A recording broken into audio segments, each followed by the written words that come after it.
Welcome to சுடு தண்ணி. இன்னைக்கு நம்ம வீடியோவில் கேரளா ஸ்பெஷல் பாலாடை பிரதமம் எப்படி பண்ணுறதுன்னு பார்க்கலாம். இது கேரளாவில் ரொம்ப ஸ்பெஷலாக இருந்தாலும் இப்போ நம்ம தமிழ்நாட்டிலையும் எல்லாருமே பண்ண ஆரம்பிச்சிட்டாங்க. இதோட இன்க்ரீடியன்ஸை நான் டிஸ்கிரிப்ஷன் பாக்ஸில் கொடுக்குறேன். இப்போ வாங்க சேர்ந்து சமைக்கலாம். ஃபர்ஸ்ட் இதுக்கு ஒரு கடாயில் ஒரு கப் சர்க்கரை சேர்த்துக்கலாம். நம்ம எந்த அளவுக்கு ரைஸ் அடை எடுக்கிறோமோ அதே அளவு சர்க்கரை எடுத்துக்கலாம். இது நல்லா கரைச்சிக்கோங்க. இதை ஃபர்ஸ்ட்டு நம்ம கேரமலைஸ் பண்ணிடலாம். அதனால் தண்ணி சேர்க்காம இதை நல்லா கரைச்சி எடுத்துக்கிறேன். இது கொஞ்ச நேரத்தில் நல்லா கரைஞ்சி வரும். அப்படியே கலர் சேஞ்ச் ஆகி மைல்டாக ஹனி கலராக வரும். இந்த மாதிரி நல்லா கரைஞ்சி வரணும். அடுப்பை லோ ஃப்ளேம்லேயே வச்சுக்கோங்க, ஏன்னா இது டக்குன்னு பர்ன் ஆகிடும். இந்த மாதிரி நல்லா கரைஞ்சதுக்கப்புறமா இதிலையே 1 லிட்டர் பால் சேர்த்துக்கலாம். பால் சேர்த்த உடனே இது மறுபடி கட்டி ஆகும். ஆனால் பயப்பட வேணாம். அடுப்பை சிம்லேயே வச்சுட்டு அப்படியே விட்டுட்டிங்கன்னா நல்லா அதுவே கரைஞ்சிரும். இந்த மாதிரி நல்லா கரைஞ்சதுக்கப்புறமா இதில் நான் அதே கப்பில் 1 கப் ரைஸ் அடை சேர்த்துக்கிறேன். இதை நான் 2 மணி நேரம் சுடு தண்ணியில் ஊற வச்சுருக்கேன். இதை நல்லா வாஷ் பண்ணிவிட்டு இதில் சேர்த்துக்கலாம். சேர்த்துட்டு நல்லா கலந்து விட்டுடலாம். ரைஸ் அடை ஊற வச்சதுக்கப்புறம் எந்த அளவு வருதோ அதே அளவில் சர்க்கரை மெஷர் பண்ணிக்கோங்க. இந்த ஸ்டேஜில் இதில் ஒரு 2-3 டேபிள் ஸ்பூன் கண்டென்ஸ்டு மில்க் சேர்த்துக்கலாம்.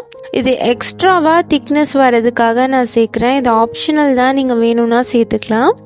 நீங்கள் சப்போஸ் கண்டென்ஸ்டு மில்க் சேர்க்கல அப்படின்னா கூட ஒரு 1/4 கப் சர்க்கரை ஆட் பண்ணிக்கோங்க. அப்போ தான் உங்களுக்கு டேஸ்ட் பேலன்ஸ் ஆகும். இந்த மாதிரி சேர்த்துட்டு நல்லா மிக்ஸ் பண்ணி விட்டுடலாம். இதை கைவிடாமல் அப்பப்போ கிண்டி விட்டுக்கோங்க, இல்லாட்டி அடி பிடிச்சிக்கும். சைட்ஸையும் நல்லா ஸ்க்ரேப் பண்ணி விட்டுக்கலாம். இது நல்லா திக்காயிட்டே வரும். இருக்கிறதுலே இந்த பாலாடை பிரதமம் தான் ரொம்ப ஈஸியாக பண்ணுறது. ஏன்னா இது தான் நார்மல் பாலில் நம்ம பண்ணுவோம். மித்த கேரளா ரெசிபீஸ்க்கெல்லாம் நம்ம கோகோனட் மில்க் யூஸ் பண்ணணும். ஸோ இதுதான் ஈஸியாக இருக்கும் பண்ணுறதுக்கு. ஒரு 10 நிமிஷம் இது கொதிச்சதுக்கப்புறமா கொஞ்சம் திக்காக இருக்கும்.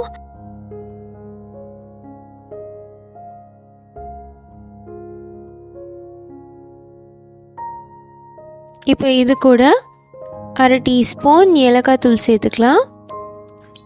சேர்த்துட்டு நல்லா கலந்து விட்டுருங்க. இப்போ பார்த்தீங்கன்னா பால் நல்லா திக்காயிடுச்சு. இது கொதிச்சுட்டு இருக்கும் போதே நம்ம முந்திரி பருப்பு ரெடி பண்ணிடலாம். ஒரு பேனில் 1 டேபிள் ஸ்பூன் நெய் சேர்த்துக்கலாம். நெய் சூடானதுக்கப்புறமா இதில் 10 முந்திரி பருப்பு சேர்த்துக்கோங்க. சேர்த்துட்டு ரோஸ்ட் பண்ணி எடுத்துக்கலாம். நல்லா இந்த மாதிரி செவந்து வந்ததுக்கப்புறமா இதை எடுத்து தனியாக வச்சுருங்க. இப்போ பார்த்தீங்கன்னா நம்மளோட பாயசம் நல்லா ரெடி ஆயிடுச்சு. இது ரொம்ப தனியாகவும் இருக்கக்கூடாது, ரொம்ப திக்காகவும் இருக்கக்கூடாது. இலையில போட்டு நம்ம கையில் எடுத்து சாப்பிட்ற அளவு இருக்கணும். இதில் நம்ம முந்திரி பருப்பை சேர்த்துடலாம்.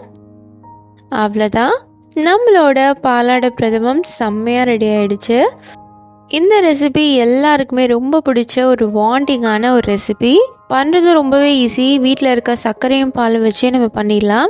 ரைஸ் அடையும் நம்ம வீட்டிலே பண்ணலாம். பட் இப்போ கடையிலேயே ஈஸியாக கிடைக்கிறதுனால நான் டைரெக்டாக வாங்கி பண்ணிட்டேன். நீங்களும் இந்த சூப்பர் ஈஸியான ரெசிபியை ட்ரை பண்ணி பார்த்துட்டு எப்படி இருந்துச்சுன்னு சொல்லி கமெண்ட்டில் சொல்லுங்கள். இந்த வீடியோ உங்களுக்கு பிடிச்சிருந்தா லைக் பண்ணுங்கள். சுடு தண்ணி சேனலை சப்ஸ்கிரைப் பண்ணுங்கள். தேங்க்யூ.